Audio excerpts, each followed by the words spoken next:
Assalamualaikum warahmatullahi wabarakatuh. Apa kabar sahabat Main TV dan segenap warga bangsa Indonesia dimanapun Anda berada. Kembali bersama Usaha untuk Indonesia. Kita masih memperbincangkan Presiden Jokowi dan Cak Nun. Saya sampai hari ini masih terheran-heran. Mengapa Pak Jokowi semakin dicaci, dibully, dan dihina, tapi beliau semakin diangkat derajatnya oleh Allah Subhanahu wa Ta'ala. Kendati pun Cak Nun menyebut beliau Fir'aun, tapi hari ini mau tidak mau kita semua harus mengakui bahwasanya Pak Jokowi beserta keluarga adalah orang yang dipilih oleh Allah Subhanahu wa Ta'ala untuk masuk ke Baitullah di Makkah Al-Mukarramah. Ini sungguh luar biasa. Kita belum tentu mengalami nasib yang sama seperti beliau dan keluarganya. Hanya saja saya sedikit agak aneh tentunya ketika mendengar klarifikasi Cak Nun yang beliau minta maaf, cuman kok minta maafnya tidak dengan Pak Jokowi, tapi minta maafnya dengan keluarganya. Ini namanya bukan permintaan maaf. Kalau ke keluarga ya tinggal di rumah saja minta maaf. Kita kan mestinya minta maaf dengan orang yang kita cela. Ingat, Rasulullah Sallallahu Alaihi Wasallam telah bersabda, "Sibabul muslimi fusuq." Mencela muslim itu adalah kefasikan. Artinya memang perbuatan mencela dan suka menghina itu adalah perbuatan fasik sebetulnya. Bahasa lainnya kita bisa sebut perbuatan orang munafik sebetulnya. Maka hal itu tidak boleh kita lakukan. Kalaupun kesambat lidah, keselip ucapan misalnya, yang namanya manusia bisa khilaf ya. Apalagi faktor umur juga kadang-kadang kita salah berucap. Secara gentle saja minta maaf. Ya minta maaf kepada yang kita cela tersebut sebetulnya. Kendati pun memang saya yakin betul Pak Jokowi maupun keluarganya ya biasa saja. Beliau mungkin tidak akan rasa terganggu sama sekali. Beliau tidak terusik sama sekali dengan tuduhan, sebutan, celaan Fir'aun tersebut, saya yakin. Karena beliau orang yang paling banyak dibully, paling banyak dicaci. Semua cacian sudah disematkan kepada Pak Jokowi. Disebut Jokodok lah, subhanallah, saya sendiri aja menyebutkannya nggak enak hati. Ada yang menyebutnya Jokodok, ada yang menggelarinya Mukidi, ada yang menyebutkannya pelongak-pelongo. Sampai segitunya loh orang mencaci beliau. Ada juga yang menyematkan antek komunis, naudzubillah. Ada juga yang menyebutnya sebenarnya Pak Jokowi keturunan Cina. Saya aja pengen ketawa. Barangkali Pak Jokowi juga ketawa ya ketika ada yang menuduh beliau bukan Jawa tapi keturunan Cina misalnya. Ya mengapa ketawa? Mungkin beliau ngelihat warna kulitnya kok nggak putih kayak Cina misalnya kan. Subhanallah.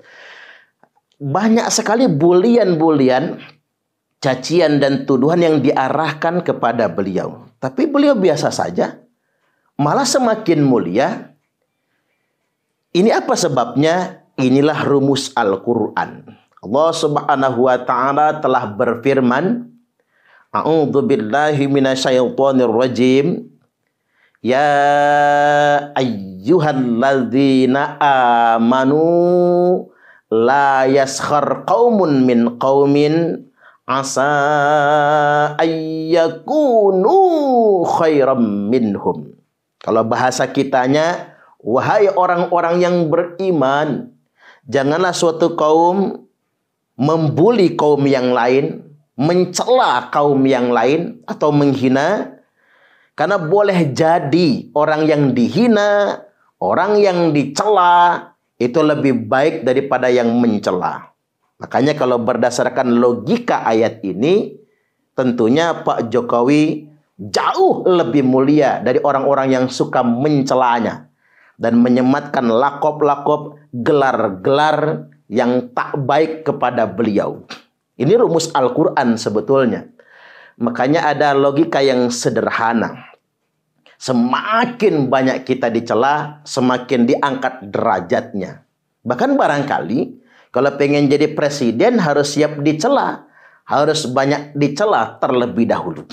Baik, untuk Pak Jokowi saya yakin tidak ada masalah dengan celaan, dengan lakop Fir'aun dan lain sebagainya tersebut.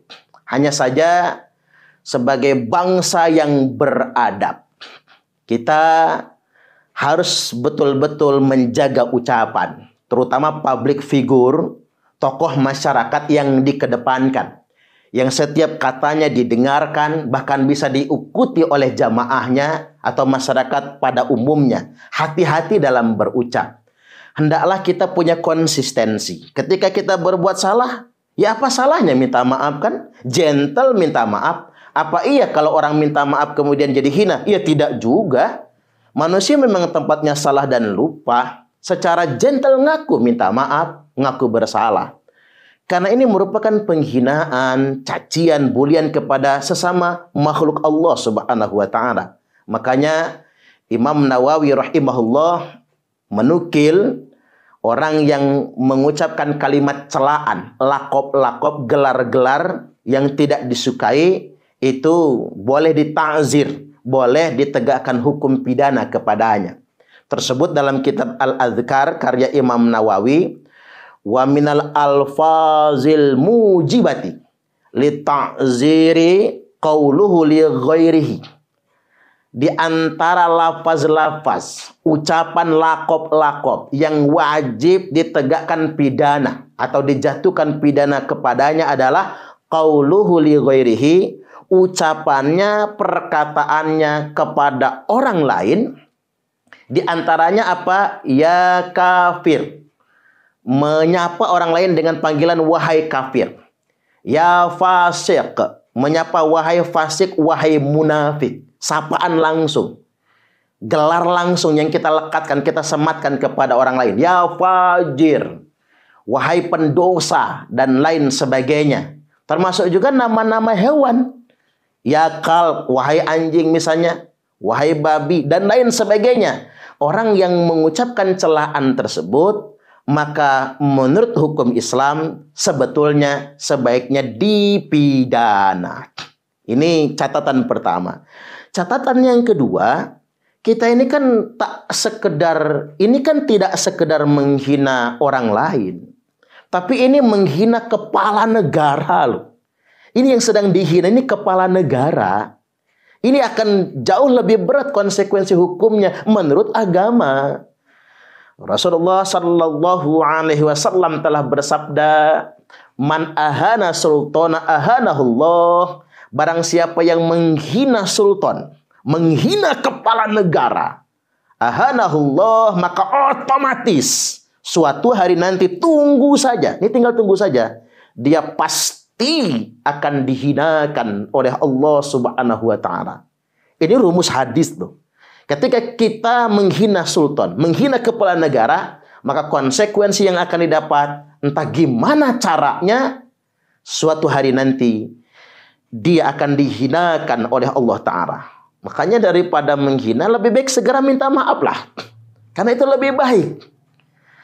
Saya juga ingin mengingatkan kepada kita semua, jangan latah menggunakan lisan kita ini.